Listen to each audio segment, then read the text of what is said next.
The Lord be with you. And with your spirit. A reading from the Holy Gospel according to John. Glory to you, O Lord. Jesus said to Nicodemus, "No one has gone up to heaven except the one who has come down from heaven, the Son of Man. And just as Moses lifted up the serpent in the desert, so must the Son of Man be lifted up, so that everyone who believes in him may have eternal life. For God so loved the world that he gave his only Son, so that everyone who believes in him might not perish, but might have eternal life. For God did not send his Son into the world to condemn the world, but that the world might be saved through him." Brothers and sisters, the Gospel of the Lord. Praise to you, Lord Jesus Christ. Please be seated. Good morning and happy fiesta po. Fiesta ngayon ng Banal na Cruz. Sabi nila, hindi ko alam kung sino yung mga nila na yon. At ayon sa paniniwala ng karamihan, bawat isa daw sa atin ay ipinanganak na may kakambal na krus. Ibig sabihin, kasama sa ating buhay ang paghihirap, ang pasakit, pagdurusa.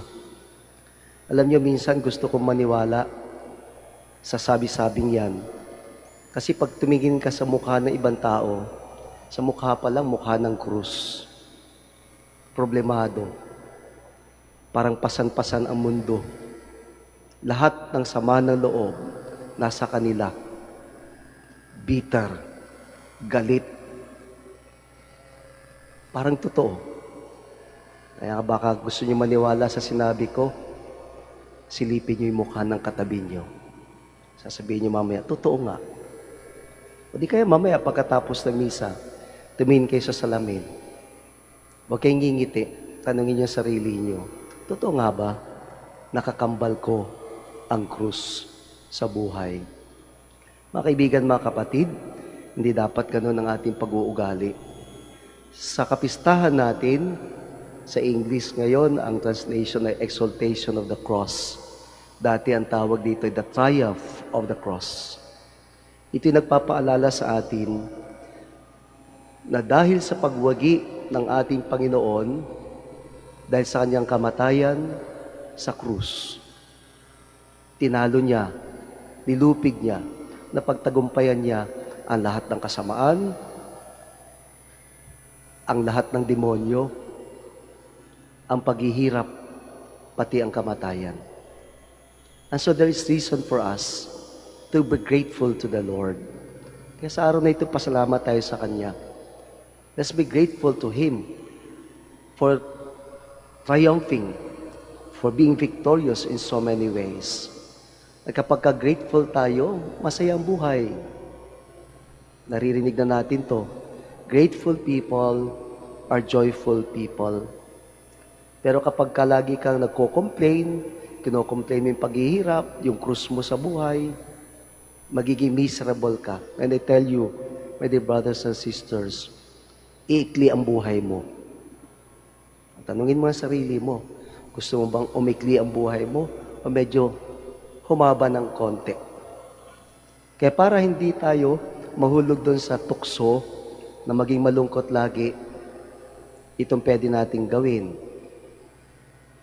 Ilagay natin sa ating personal na krus, sa kakambal na krus na yan, ang anyo, ang mukha ni Kristo. I-attach natin sa krus natin si Kristo. At kapag ka nandun na yan, yakapin natin ang ating krus, kung ano man yan. Hindi ho ba kapag ka medyo stress tayo, may problema tayo, pag meron kang mahal sa buhay, wala kang sasabihin, ihahag mo lang. Nawawala na yung stress mo. Magiging masaya ka na. Gagaan ang kalooban. Ano pa kaya kung ating krus, andun si Kristo? Every time we look at that cross, where Jesus is, we remember we are never alone. At kapag ka na-attach na natin ang pagbumukhat anyo ni Kristo sa ating krus, idikit din natin ang ating krus sa krus ni Kristo.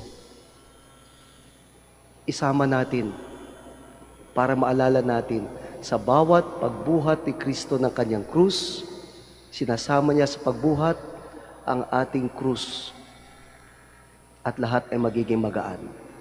At yung kanta ay magiging totoo, He will carry you. Bubuhatin ni Kristo, hindi lang ang ating krus, kundi kasama tayo sapagkat yakap-yakap natin ang ating krus. So mga kapatid, kung ano man ang krus na dinadala natin, nakakambal natin. Krus mo yung anak mo, asawa mo, mga kapatid mo, yung mga naninira sa'yo. Ipahako mo dyan sa krus mo. Yakapin mo, kasama si Kristo. Ipabuhat mo sila. At alam niyo mga kapatid, kapag ganyan pag-uugali natin, magiging magaan ang ating buhay, ang ating kakambal.